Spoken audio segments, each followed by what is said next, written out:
ممكن بتحس ان انت شخصيتك ضعيفة، بتتأثر بسرعة بكلام الناس او بتتراجع قدام اي موقف صعب. الفيديو ده هنتكلم ازاي تبني شخصية قوية ثابتة ومحدش يقدر يهزها. مبدئيا كده، معنى قوة الشخصية.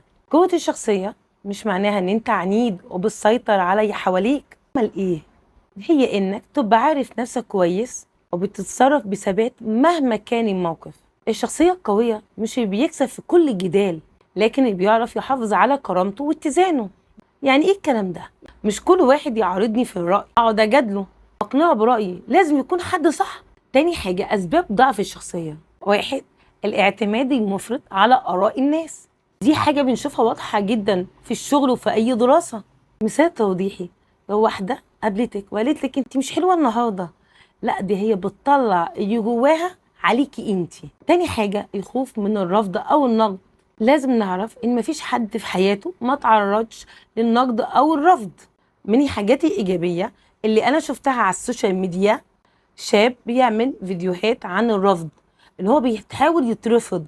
ده بيدل على ايه؟ ان احنا لازم نقوي عندنا مهارة الرفض، لازم تترفض. تالت حاجة، عدم وضوح الاهداف او القيم اللي عايش بيها الانسان. يعني ايه؟ لما بكون عايش على رأي الناس بيكونش عندي هدف غيرهم. رابع حاجة، تجربة ماضية خلت الثقة في النفس عندك بتنكسر. ازاي؟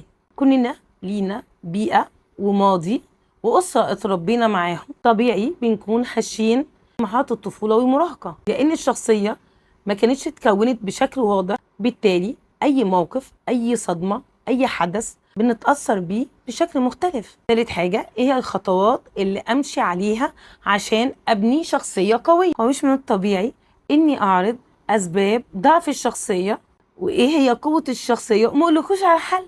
نبدأ بالحل. أول حاجة، اعرف إيه هي قيمك وإيه هي أولوياتك. مش من الطبيعي تخلي أولوياتك هي رأي الناس. لما قيمك بتبقى واضحة قراراتك بتبقى أسهل. تاني حاجة، اتعلم تقول لأ. قوة شخصيتك بتبان لما أنت مش بتعمل حاجة عكس مبادئك علشان ترضي غيرك. يعني إيه؟ لازم أسأل نفسي قبل ما أعمل أي حاجة، أنا عايز أعمل كده ولا لأ؟ لو لأ، لازم تقول لأ. مثال توضيحي، افرض واحد قالك تعالى نسرق، هتقول له يلا عادي ولا هتفكر وتقول له لأ؟ لازم تتعلم تقول لأ وما تخافش. 3، طور نفسك باستمرار. ايه يا دكتور ده؟ ايه علاقة التطوير بقوة الشخصية؟ تطوير الذات بينمي عندك قوة الشخصية والثقة بالنفس، لأني طبيعي لما بنمي اوريدي ثقة بالنفس بتنمي عندي قوة الشخصية. عمرك شفت واحد واثق من نفسه بس شخصيته ضعيفة؟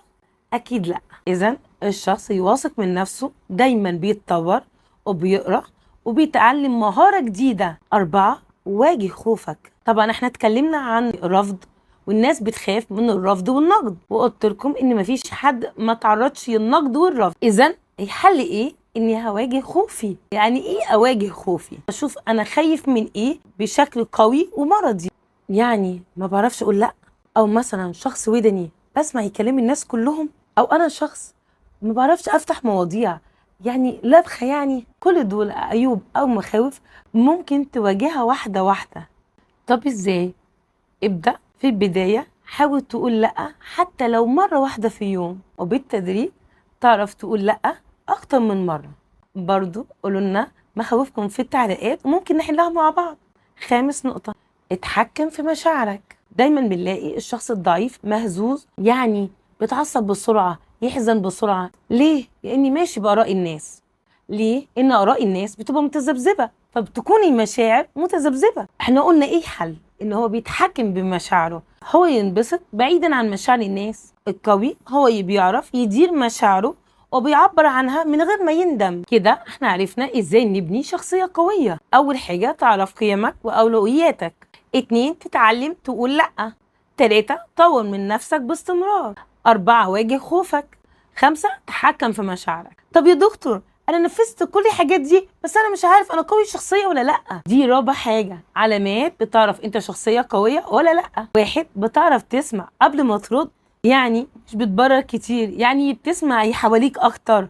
2، مش بتدخل في مقارنات مع غيرك. ليه؟ انت شايف ان انت شخص متفرد وهو شخص متفرد، كل واحد ليه شخصية مختلفة عن التانية، ما ينفعش نقارنهم ببعض. انت مش سرع عشان نقعد نقارن حاجة بيها. 3. عندك ثقة هادية، مش محتاج تثبت نفسك. الناس بيقعد يقارن ويجادل، ده عايز يثبت حاجة الناس، لكن انت ثابت نفسك بوجودك، مش محتاج تتكلم. 4. بتبقى ثابت حتى في وقت أزمات.